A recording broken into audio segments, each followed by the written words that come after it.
Делаем камень. Определяемся с местом. Значит, с размерами. Делаем приблизительный чертеж. И собираем профиль. Значит, это низ. Дальше что получится.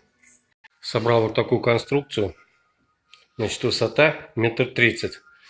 Ну, для нашего интерьера такая будет высота хорошая.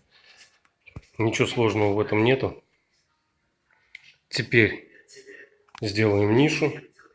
И после чего начнем гипсокартоном. Гипсокартон мы сверху поклеим декоративным кирпичиком. Смотрим дальше. Ну вот так конструкция уже выглядит почти в сборе. Осталось гипсокартоном ее обделать. Начнем с внутренней части и потом уже с наружной, потому что я думаю, что будет неудобно, если начать наоборот. Смотрим дальше. Брал я конструкцию, обделал гипсокартоном.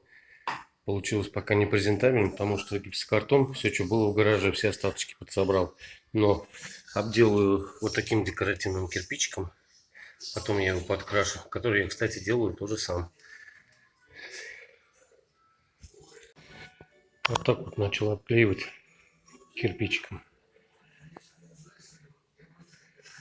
Вот так на данный момент получается.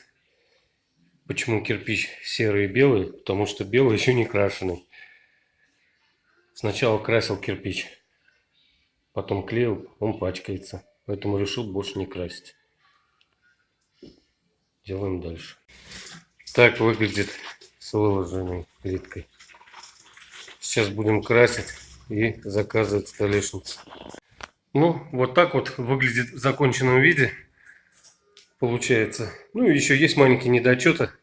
Как бы их исправим. Итого получилось.